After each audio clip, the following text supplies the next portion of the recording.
আসসালামু আলাইকুম। আমার অনেক দর্শকরা রিকোয়েস্ট করতেছেন যে বাচ্চাদের খাবার নিয়ে আলাপ করার জন্য। এখন বাচ্চাদের খাবার আর কোন বয়সের বাচ্চাদের খাবার সেই সম্বন্ধে কিন্তু আমার দর্শকরা বলেননি।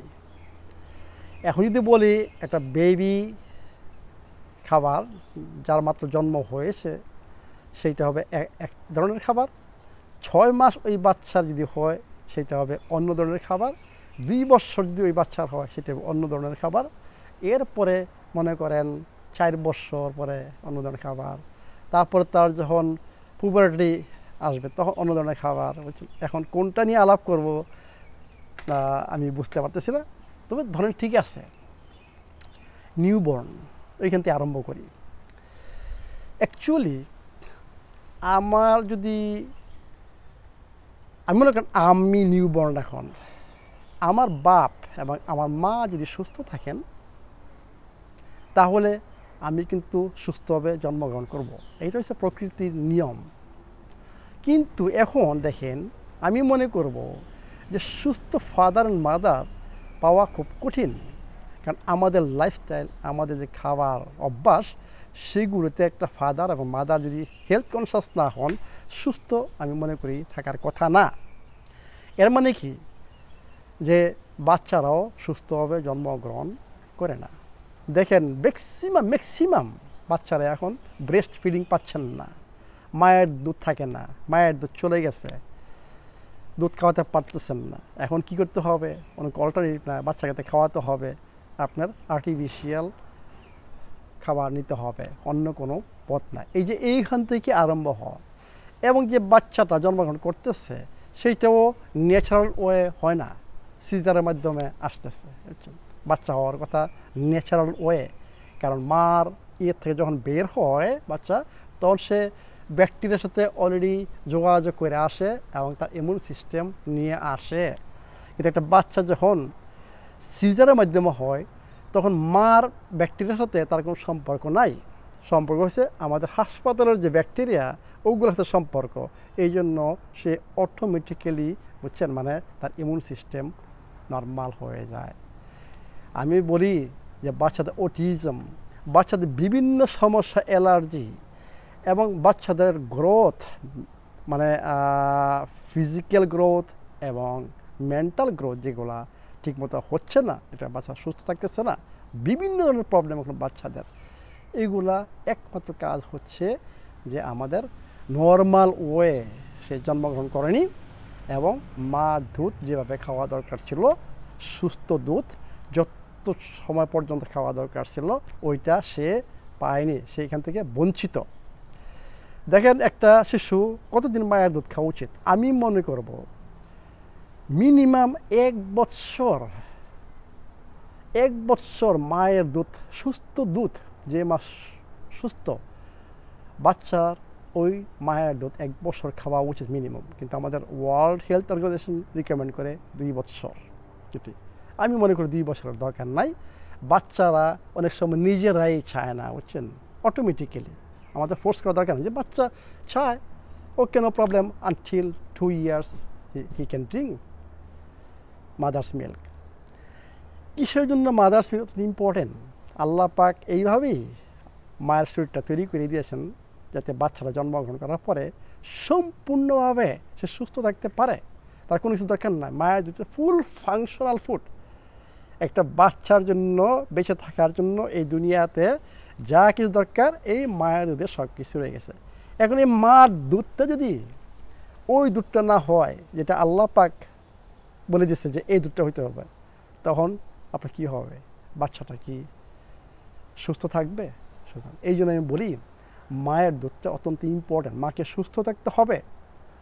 এবং মায়ের সুস্থ থাকার জন্য আমি সবসময় কী বলতাম যে আমার যে একটা প্লেলিস্ট আছে যে প্রাকৃতিক উপায়ে সুস্থ থাকার জন্য কি খাবারটা খেতে হবে বা সুস্থ থাকার জন্য প্রাকৃতিক খাবার কি, ওইখানে 4টা না 5টা ভিডিও আছে। ওই ভিডিওগুলা ভবিষ্যৎ মায়ের দেখা উচিত। এবং coconut oil, medicinal coconut oil must add করতে হবে যাতে আপনার দুধটা কোয়ালিটি দুধ হয় বাচ্চার জন্য।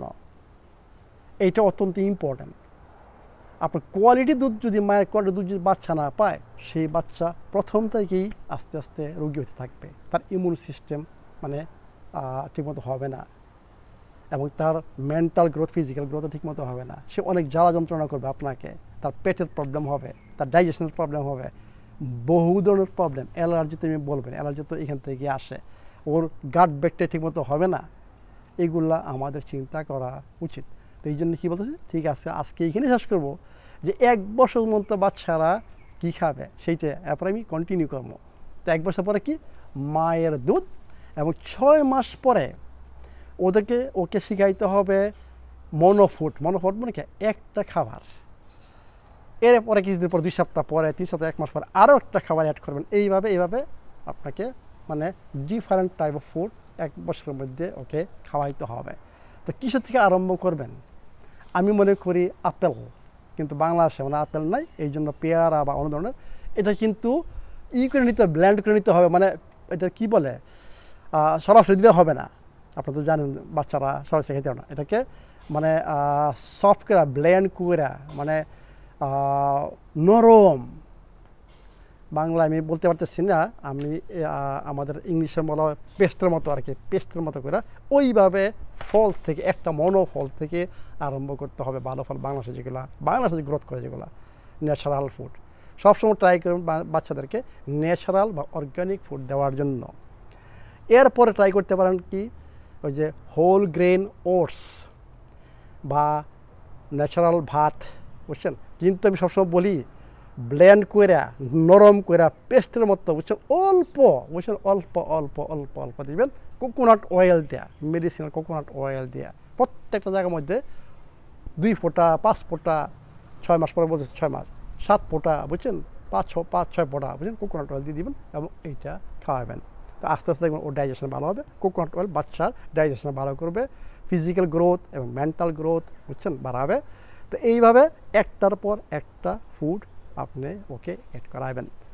এখান থেকে সে শিখবে প্রকৃতি থেকে কীভাবে খাবার খেতে হয়। আমি বলি এইসব খাবার হইতে হবে ন্যাচারাল ফুড। আপনাদের দোকান থেকে সার যেগুলো তৈরি করে এবং যেগুলো কেমিক্যাল যুক্ত, ওগুলো খাওয়ালে হবে না। ওগুলো খাওয়ালে শরীরকে বাচ্চার শরীরকে আরও রোগী করাইবেন। মনে রাখবেন, আমি সবসময় প্রাকৃতিক খাবার, এইটা আপনাদের ব্যবস্থা করতে হবে যদি আপনার বাচ্চার ভবিষ্যৎ স্বাস্থ্য নিয়ে চিন্তা করেন। ওর শরীরে শুধু প্রাকৃতিক খাবার ঢুকতে হবে, অন্য কোনো খাবার ঢুকবে না। তো এর মানে কি, আপনি 1 বছরের মধ্যে ওকে ডিফারেন্ট টাইপ অফ খাবার অল্প করে, পেস্টের মতো করে, ও খুব নরম করে, বুঝছেন, ট্রাই করবেন। এবং প্রত্যেকবারই কোকোনাট 3 ফোঁটা, 2 ফোঁটা, 5 ফোঁটা, দেখবেন আপনি বুঝতে পারবেন যে 7 ফোঁটা, বুঝছেন, এরকম দিয়ে কোকোনাট অয়েল দিয়ে খাওয়াবেন। ইনশাল্লাহ দেখবেন যে আপনার বাচ্চা আপনাকে জ্বালা যন্ত্রণা করবে না। বাচ্চা কি আমাদের আনন্দ, তাই না? সে আনন্দ পাবেন। অনেক মায়েরা দেখি বাচ্চারে কান্নাকাটির জন্য, বাচ্চারে অসুস্থর জন্য কিসের আনন্দ, সে টায়ার্ড হয়ে যায়, সে আপনার অসুস্থ হয়ে যায় নিজেই। তা বাচ্চা যাতে আপনাকে আনন্দ দেয়, আপনারা ওইভাবে নিজেদেরকে প্রস্তুত করেন। তা আমি মনে করি যে 1 বছরের বাচ্চাদের কী খাওয়াবেন ওইটা এখন জানলেন। এরপর আমি বলবো যে এরপরে যে 2 বছর পর্যন্ত বাচ্চাদের কী খাওয়াইতে হবে, এরপরে কী খাওয়াইতে হবে, আমি আস্তে আস্তে এই ভিডিওগুলো করবো। Thank you very much.